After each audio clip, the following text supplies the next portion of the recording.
Welcome back to another edition of the Other Guys on the Badlands Podcast Network. I'm Jake Chatsky, joined as always by Paul Kilgallen.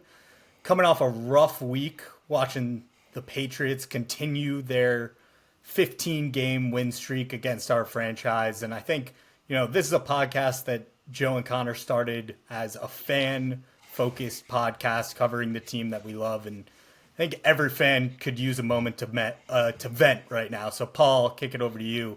How you feeling about the Jets after watching this team for 3 weeks? Yeah, I mean, it's been said before, but I can't believe we're here again. It's just like watching the same bad movie over and over and over again for the rest of my life is what it feels like. Another loss to the Patriots, 15 in a row now. It felt very much like previous losses. Whether it's the throwing a bundle of interceptions or just complete ineffectiveness, it just always seems like they're just a step ahead of us. No matter what we do, no matter what talent we have, no matter what we feel like we might be able to get rolling, they're always just a tick ahead of us. And it results in that and just another Sunday where, you watch a 1 o'clock game, and by the time the 4 o'clock games roll around, I almost didn't even want to watch any football anymore. I was trying to figure out what I could do around the house, and I was popping back in and watching Red Zone, making myself more miserable with the post game show, watching Connor. But it's just the same story over and over again. And then you watch other teams around the league, and everybody just seems to score at will. To varying degrees of effectiveness, right? Obviously, the Chiefs and the Dolphins yesterday hung up huge numbers. But most teams, when they need to, can move the ball effectively and get it in the end zone. Even that game last night, Pittsburgh's been really bad on offense all year. The Raiders are the Raiders. And when they needed to move the ball, they did. And, Kenny Pickett throws that touchdown to Freiermuth. He had the other long touchdown. And it's just, I can't escape this feeling that, everybody else knows something that we don't. Why can't we figure out how to move the ball? Not just this year, but historically, we just can never move the ball. To get into some more Jet specific stuff, there were some drops yesterday. There were a lot of open runners that Zach couldn't see. There was also a lot of plays where there wasn't anybody open, and it's why can't we get open against a depleted secondary? Christian Gonzalez is good, but other than that, kind of everybody was missing. To sum it all up, I'll just say what I said at the beginning. I'm just tired of watching this movie over and over and over again. How about you? Yeah, I mean, it feels like we're in Groundhog's Day. We're living through the same loop where, this year is exactly the exact same position we were in last year. And I get that they tried to change that. They went out and got Aaron Rodgers, and 4 plays into his career it was taken away from us. But every knowledgeable Jets fan with a pulse who watched this team last year was saying don't go into this season with Zach as your QB2, because if Aaron Rodgers misses any time, which he was likely to do as a 39-year-old quarterback, you were going to be in the position we now find ourselves in for the rest of the season. And to your point about other teams being able to move the ball at will, the Arizona Cardinals, who are supposed to be the absolute worst team in football this year, who people were predicting to go 0-17, just put up 20 plus points on the Cowboys, 28 if I remember that score correctly. And just to be in this position again, where my fiance is now just starting to get into football because, she realizes she's stuck with me forever. And she was watching the game yesterday and going this is annoying.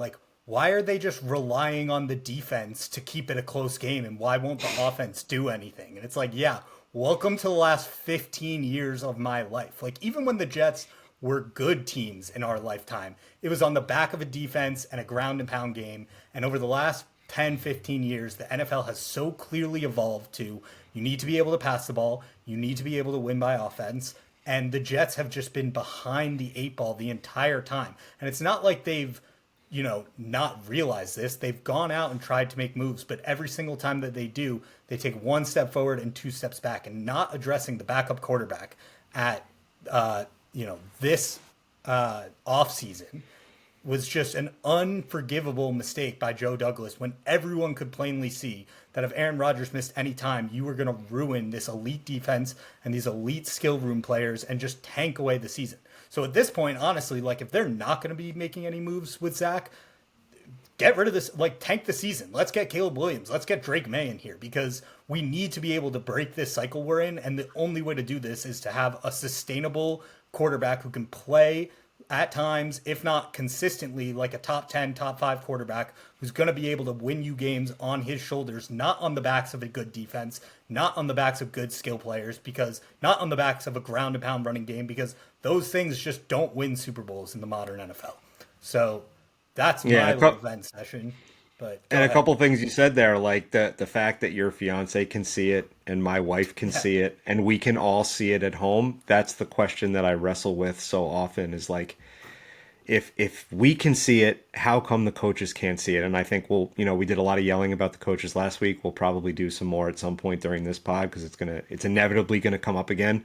But it's like, how come the organization can't see what's going on when all of us can so plainly see it? And as far as signing a backup in the offseason, just to play devil's advocate a little bit here, I can see how it would be different if Aaron Rodgers misses 1 or 2 games with a sprained finger in the middle of the season. Maybe they're coming off 3 or 4 wins in a row. Maybe the offense is humming, and you gotta have Zach play for a game and a half, 2 games, something like that. And the team's feeling good. They're not all down on him. It's not a long period of time. He can tread water until Aaron Rodgers gets back. I get that thinking, and in some ways I think that if the Jets went out and spent money on a premier backup in the offseason instead of getting a weapon for Aaron Rodgers, I'm not sure how well received that would have been. I think there are people, knowledgeable people, certainly people on this podcast who were calling for that the entire time, but the general fan base, I'm not sure how that's received if you're taking money away from a skill position and putting it towards a backup quarterback. As far as tanking, like again, I just can't believe we're here again. I can't believe we're here again. I can't believe we're saying the word tank on this podcast again. And I think the unfortunate reality is, like, even if we wanted, I don't think we could. There are too many good players on this team for that to happen. I don't, the coaching staff is starting to look bad, but they showed last year that they're at least mediocre enough to get an 8-9 record, right? And so, like, where are we? We're just in no man's land again. Yeah. And that's the absolute worst possible place to be. And to be fair, like, to clarify my position on tanking just a little bit, like, I don't want to be saying this team should tank. The reason that I'm saying it is because Robert Saleh so far has been insistent that Zach Wilson is the unquestioned starter. And I will say I'm wavering back and forth because if you actually watched the clip of him say it after the game, as opposed to just reading it on a graphic on a quote board, you could see him like pause for a moment, think about what to say, and say, right now, Zach gives us the best chance to win. Clearly leaving in the caveat of, like, if Joe goes out and makes a move, like, I reserve the right to change this statement at any time. But today he said he's our unquestioned quarterback, and I understand, like, you're putting the coach in a bad spot because you don't really necessarily think you have anyone else on the roster who can compete. I personally would like to see Tim Boyle get a shot because it could not be any worse than this. But I guess I don't expect him to say anything different. But Paul, are you starting to believe what he's actually saying? Or do you think he's just messing with the media until Douglas goes out there and actually makes a move? Well, I'll go back on something that I've always thought about Saleh and Douglas, actually. And I joke with my buddies about this all the time. They're both liars. They both lie through their teeth to our face constantly. And it doesn't matter when they get caught because they just don't care, right? And for the last 2 years, I've been saying that I love that, right? Like, I love that they lie. You don't need to tell anyone anything. He lied all last week about the offensive line arrangement, right? And then on Sunday we have this new plan, and lo and behold, we find out they were working on it all week, right? So I love the fact that they lie. The organization generally does not leak since Joe Douglas has been in charge. and they don't really care, about the consequences of not being truthful. That being said, when a situation like this pops up, it's a little bit confusing, right? Like, is he lying again? I know that he lies. I know that he lies all the time. Or is this real? And when you look at some of the stuff that's out there, like, I don't know. I truly don't know. That window of doubt is open in my mind. It's like, does he really think this? Like, he's really going to go all the way with this thing? And I can't tell where he stands. Like I said, from a general standpoint, I'm okay with not telling the media anything. I don't think you need to. But those were a weird set of quotes that came out today. So I'm 100% with you. I don't give a shit what he says to the media or to the fans, as long as, the team is behind him and they're able to do what's best for the team on Sundays. With that being said, do you think comments like these and just the state of the team overall in general, are we close to a point where he's starting to lose the locker room here? Because that's what caused him to make the move away from Zach in the first place last year after the Patriots game. Zach had some completely unacceptable comments in the media about how the game wasn't on him and he didn't feel like he let the team down. And at that point, it was I'm either going to lose the locker room or I'm going to make a move right now. And without a guy like Mike White, are we getting to the point where he's going to have to make a move, even just to justify putting Zach back in so that he doesn't lose the locker room? And if he does, what kind of move do you see them making? Yeah, Mike White threw a touchdown yesterday, by the way, to the Yeah, artist formerly known as Robbie Anderson, which just added to the Twilight Zone feel of yesterday. Just it's absolutely it's insane. it's the reverse of earlier this season when you pointed out all the dudes getting cut who were on the Jets. Now we're seeing like, fuck, wish I held on to that guy. Yeah, how about Frankie Louvu? Or they Yeah, keep calling him Frankie Louvu, but it's Frankie Louvu being called the heart and soul of the Carolina defense, and he's a captain. It's like, what? So yeah, it is. We're living in the inverse of that conversation we had earlier on for sure. As far as the locker room, I'm asking myself the same thing. Like, are they lying? Are they all just lying to us right now that everything's cool? Garrett Wilson in his post game yesterday almost like took a step back and seemed like he was offended. He was like, "Nah, man, that's my dog. Like, of course I'm rolling with Zach." I think the defensive players are not as good at lying. Like, you can kind of see it in their eyes a little bit. They're saying the right words that they've been coached to say, but I'm not sure I believe them as much. Brees Hall, Garrett Wilson, those guys are convincing. Like, it's tough to tell if they really think it or not. I can't imagine that they really believe it, right? And so then the question becomes like, what's going on in their group chats, right? Are they telling the truth to each other, or are they all for real behind this? And one thing that, I put it in the press wrap that came out earlier today from all the post game press conferences. When you pull up the press conferences, there's always like a notable quote from each person at the bottom of the video, right? And the quotes yesterday were all exactly the same. They were all exactly the same. They were, we all have to get better together as an offense, right? And so, like, obviously, there was a big meeting right before everybody went and got to go meet the media that was like, here's what everybody's going to say. Everybody stick to the party lines. Don't say anything bad about Zach and try to keep it together. And from some certain standpoint, I respect it. Again, keeping it tight, no leaks, don't let anything slip out. And when you look at last year and everything that went on with the Mike White t-shirts and how it's pretty public that Zach lost the locker room at that point, there's a piece of me that respects all that, and I'm glad that they're keeping a lid on it. But you have to wonder what's going on in those internal conversations that aren't facing the media, because at the end of the day, these guys have short careers. They want to get paid. They want to put up stats, and they want to, leave a legacy. And every game that goes by seems to be wasting that. and there's some aspect too of these guys that are the rookie window closing. I get we went out and got Aaron Rodgers too, but you're gonna have to re-sign a lot of players all around the same time, and keeping them happy so that the Jets are an option when Garrett and Sauce and AVT are up for new deals. Obviously they'll have the first crack at them with extensions, but if we don't want a situation where guys are saying like, why would I waste my career here? We need to show that not only have we drafted and developed you, but now we're going to be a place where you're going to get the best years out of your football career. We're going to make that happen here, not elsewhere. So there is something to being able to show these guys that, hey, we're going to put you in the best chance of success. And you talked about Salah lying to the media. Um, this was an example of a lie that I feel like was a very, very horrible lie. He said, we got to use Jeremy Ruckert more. Ruckert played one snap yesterday. And I think it's pretty indicative of the coaching staff seems to have a lot of issues understanding the best ways to use their personnel. What are some changes that you want to see the coaching staff affect immediately, even if we don't move on from Zach as our quarterback right away? Yeah, I mean, Ruckert's the.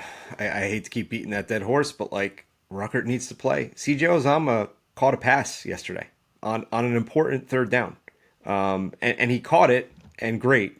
And you know, in my house, everybody was cheering, and I was dropping f bombs about why is CJ Uzama running routes, right? And I don't understand it, and especially because he said it in the press conference last week. Like, yeah, we need to work him into the offense. They interviewed him last week on the team website. Like, there was all this noise about Rucker being more involved, and I think the only thing that I can think of to explain it is something, you know, Zach said in his press conference, is that we had a plan going in, and the last two games we have not been able to stick to that plan because we haven't executed on first and second down, right? And so the only thing I can possibly think is just like the first couple drives, all 3-and-outs, all punts, they got punched in the mouth, everything went haywire, the plan was out the window, and they fall back to what's comfortable, right? And what's comfortable is veterans, and that's the only thing that I can think to explain it. But Ruckert is only a piece of it, right?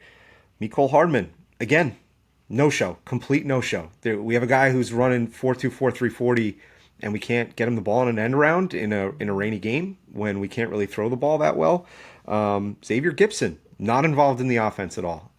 Everybody keeps talking about how electric he is with the ball in his hands, and he's not involved in the offense. He was the one acting like a veteran on the sideline yesterday when Michael Carter was screaming at the running backs coach. Gipson was the one, as a rookie, who stepped in and broke it up and kept the peace, right? So obviously he's got all the tools. He's got the right mentality. Why is he not involved? McDonald and Huff on the field on first down a lot. The Patriots ran the ball almost every single first down yesterday and got 6 or 7 yards almost every single time that they did it. And, you know, McDonald and Huff were out on the field for a lot of those first downs. And I was watching it thinking, am I missing something? Am I not football smart enough to understand what's happening right now? But as the game wore on, I was like, no, they're running the ball on first down. We have our pass rushers in there, and then they're throwing the ball on third down, and we have Carl Lawson in there, and none of it is making any sense to me. And Lawson's usage did go down a little bit this week, and I was happy to see that. And at least McDonald was active, but still, like, why are they on the field in those configurations on the wrong downs? And if I can see it from home, how come the coaching staff can't see it? And the last one I'll touch on is just Randall Cobb. I mean, he got blown up on a block that he needed to make. He had a critical drop, and I'm not talking about the Hail Mary, and then the Hail Mary also, right? And I'm so happy that he took responsibility after the game, and I'm so happy the team rallied around him. That's all wonderful, right? And I'm happy to have a veteran like that around. But at the end of the day, a veteran can be around and doesn't need to be contributing, or in this case, not contributing during a game that much. Put Gipson in there, put Hardman in there, figure it out. Enough with Cobb, enough with Uzama. So I agree with everything you just said. I know one point we did want to hit on. The only thing the coaching staff seems to have fallen ass backwards into figuring out is an O-line alignment. Yesterday, Zach held onto the ball like crazy. He was doing pirouettes in clean pockets. He wasn't making decisions. There's all these film breakdowns showing guys who are open, and I get that, it may have been not his correct read or wherever, but there was enough smoke where there was plenty of fire to say that the O-line was doing their job and Zach wasn't doing his. What do you think about this new O-line configuration? And do you think, pending Dwayne Brown returning from IR, this should be the configuration we return to or keep on the field throughout the entire year? Yeah, I think it'll depend on how it goes the next few weeks. But from like initial take, like I was so pumped when I saw it on Sunday morning. So as long as nothing major happens, yeah, I'd like to see them keep trotting this out, with the exception of eventually I think I want Tomlinson out and I want to see Schweitzer or somebody else in there. They got Tittman in there, which I appreciate. McGovern hasn't been playing well, so I don't know if at some point Tippmann slides, and now we have to figure out two guards because the spot Tippmann's vacating and Tomlinson. So I don't know if I want to see this exact alignment moving forward the rest of the season. I want to see how it goes, and I want to see how they play. But I think it was a huge positive step in the right direction. I saw Tippmann on something 30 something pass blocking plays, and he allowed zero pressures, right? And Zero pressures. the holding call that was down near our own goal line, I thought was a horrible call. It was a crucial call in the game, killed that drive. And so I say that just to say that I'm not putting that on him. I thought Tippmann played a wonderful game for his first NFL game. I thought Becton played pretty admirably. He came out for the one play. I think he said he just tripped and fell and lost a shoe or something. And his post game was funny, actually. It was giving Debo from Friday vibes, like a little bit of Michael Clemens. Like a reporter actually apologized to him for asking a question based on how he answered it. Like it was, That it is was a little bit not a uncomfortable. guy you want to piss But off.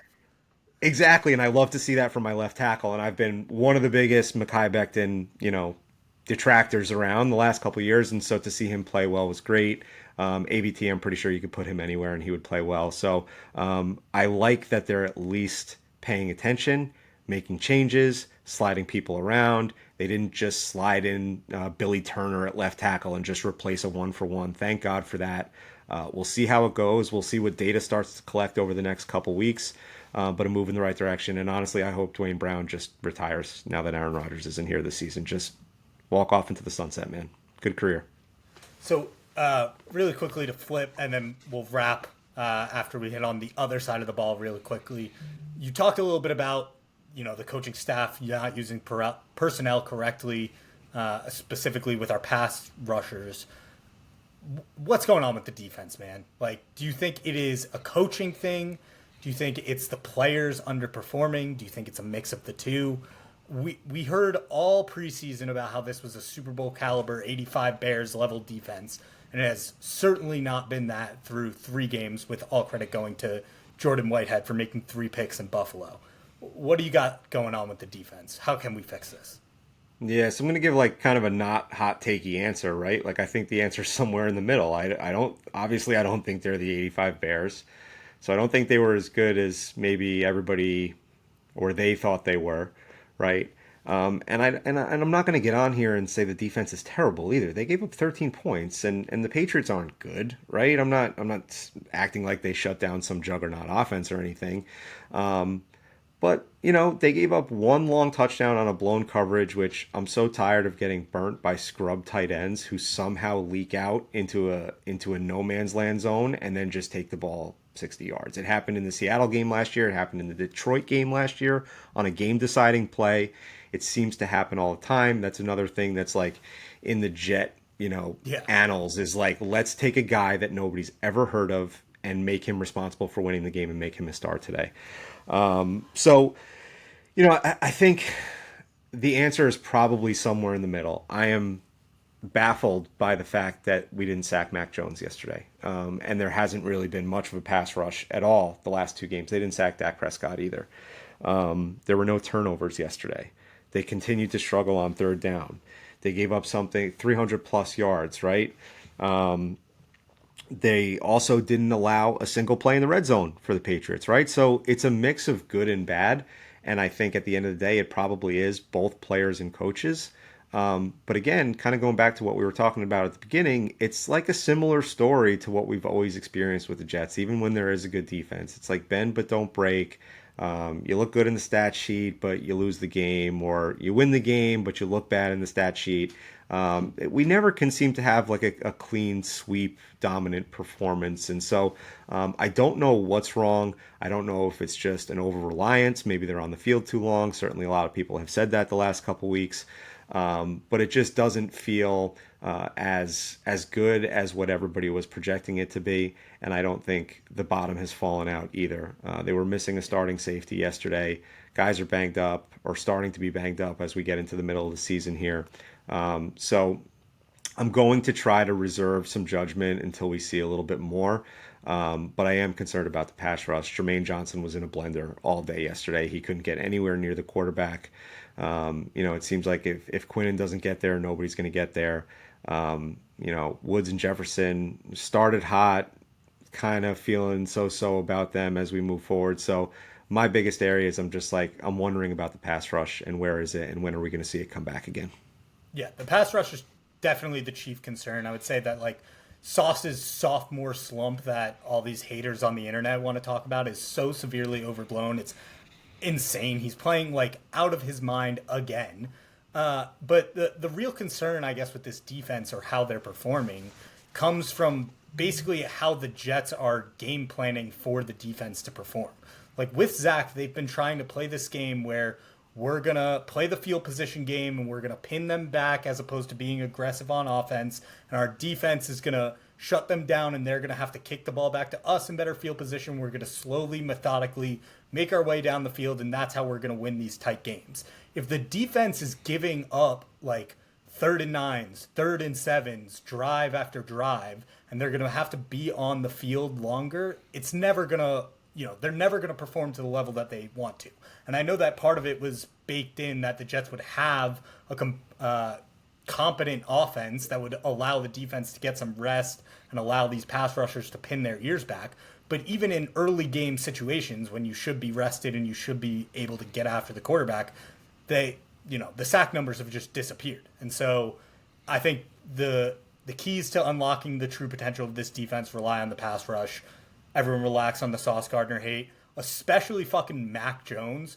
Mac Jones may be one of the dirtiest players in the NFL, and it does not get talked about. I mean, it does by Jets fans, but if he doesn't get fined for punching the dude in the nuts in the middle of a game you're winning, soft as baby shit. NFL should fucking Yeah, sauce. it's ridiculous. He's a. I'll say this: he is perfect for Patriots fans. Yeah. They deserve him because of who they are, and I'm so tired of it. Kind of just proximity to New England. Like we all know a few Patriots fans, right? And I think that his spoiled attitude and his dirty play is just a perfect encapsulation of all that it is to be a New England Patriots fan. And I will say that, when I saw it live yesterday, I was like, wow, it's getting a little chippy down there. Like CJ Mosley and Mac Jones, he walked into it, right? Because he got up after the play was over and kept pushing on CJ Mosley. CJ Mosley throws him to the ground, and then he stands up and Sauce shoves him. And obviously we didn't know what happened yet. And I was like, all right, guys, like, hell yeah, like push this dude around a little bit. And it looked like he was like a little stumbly coming out of the pile. And then we find out what really happened. And it's just like, of course he did that. But again, I am glad that they pushed him around a little bit and they knocked him around and they didn't just let it happen to him. Yeah. All right. Last question before we wrap up, coming up on a half hour here.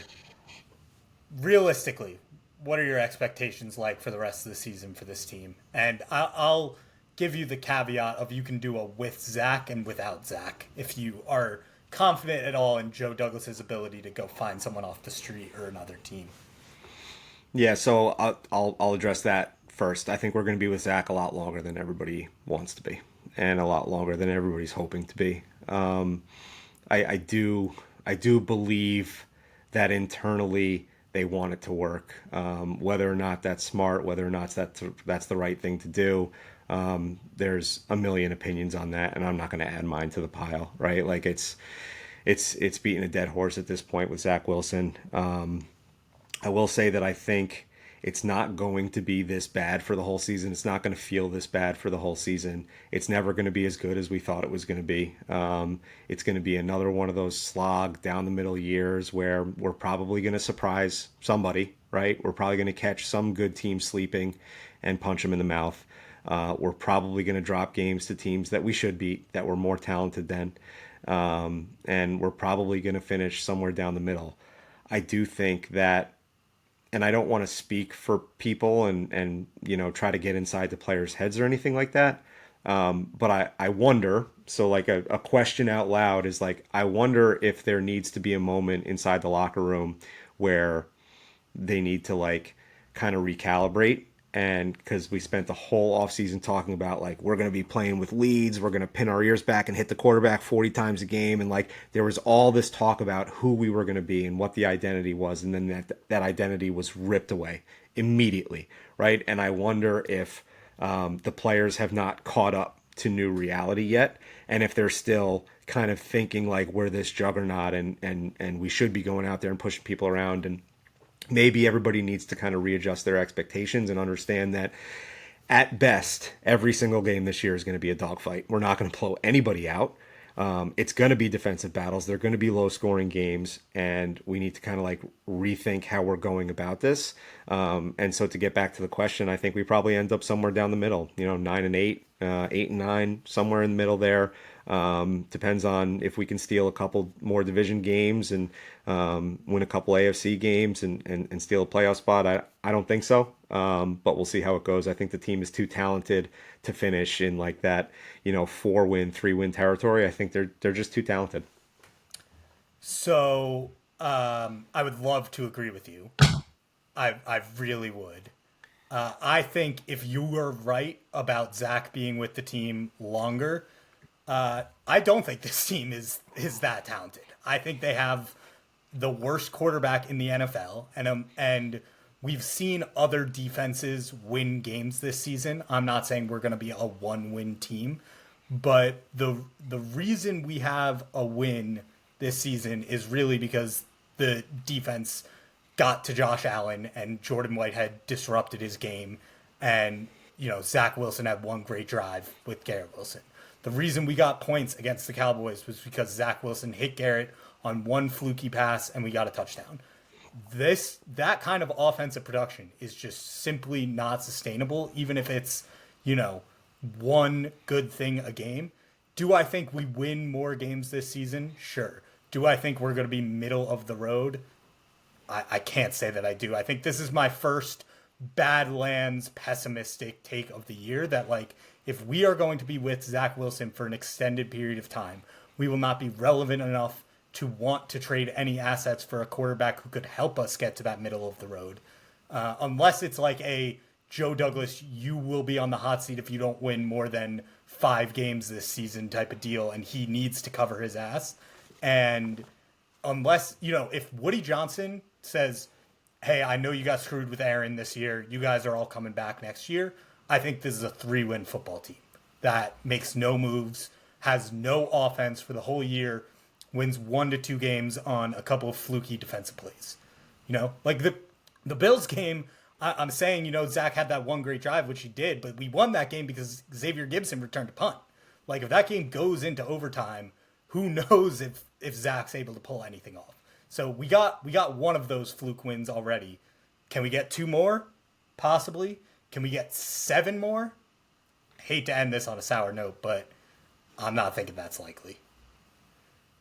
Hard to argue with you logically. I mean, everything you just said is completely correct, and I'm sitting here, man, like maybe I was too optimistic there. I don't know.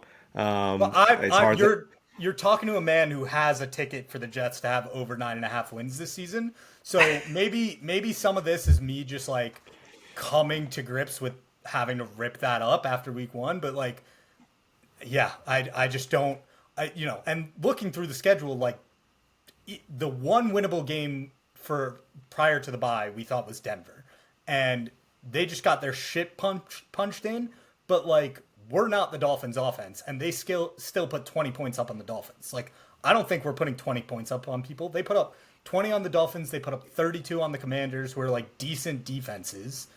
And like, we're not putting that up. So are we going to be 1-6 going into the bye, trading for another quarterback? I don't think that's the way this team is going to go. Vegas got us all with the win total, man. I can't imagine how much money Vegas is going to make on Jets fans this year. It's embarrassing.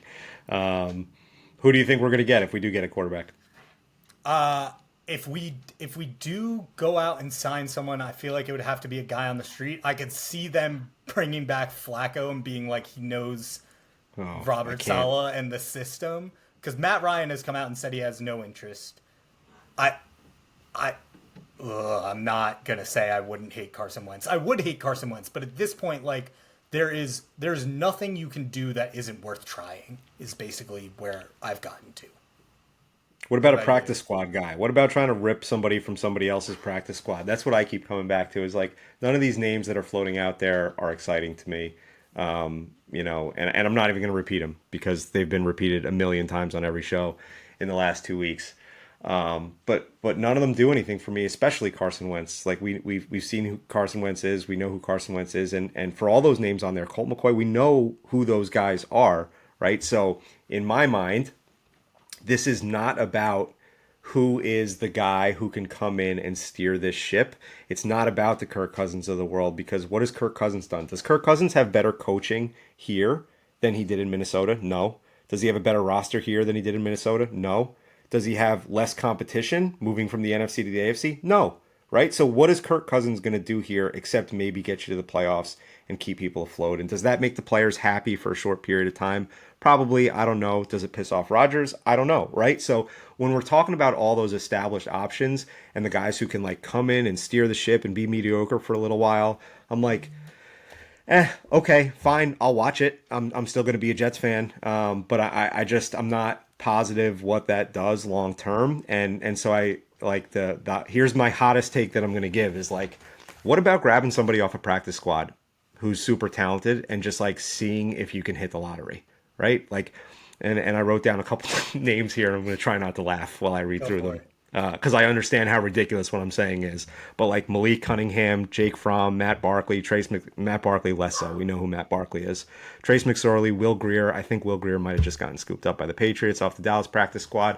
But my point being, right, is there somebody sitting out there on a practice squad who is talented, who we can go have him learn the offense for a couple weeks. Josh Dobbs learned the Arizona offense in 2 weeks. Why can't we do it, right? And so, is there somebody out there who we can grab that nobody knows about that might be able to just win you a couple games, right? And provide a little spark and do something exciting in the event that they eventually, do decide that this experiment is over with Zach Wilson. Well, we're almost gonna need a new audio docu-series from Joe and Connor over how bad the last 5 years has been, because I know they covered the previous 10. But yeah, dark days, but hopefully they can pluck a gem off a practice squad, and there'll be brighter days ahead. Just give me some fun games to root for, man. Just like, I don't want to be doing this anymore, but hopefully we find a replacement and we can have a better viewing experience for the rest of the season, or we commit fully to the tank and we'll be rooting for Zach Wilson to play his absolute best impression of Zach Wilson football for the rest of the season, because the Packers gave us their first round pick, or gave us our first round pick back. Once again, thank you guys for listening to Badlands. If you haven't already, subscribe to the War Room level tier on Patreon. Make sure you're subscribed to our YouTube page. Paul, any last words before we don't meet again No, until week 4? no, I don't think so. I mean, I'm just like, no. I mean, we're going to knock somebody off this year, and this is not over. This whole Zach Wilson thing, everybody has thought Zach Wilson was dead 5 times already. It's not over, right? And I think my message to fans is like, buckle up. We got a while to go here. It's going to be a hell of a long season of takes. Thank you guys so much for listening. We'll talk to you again real soon.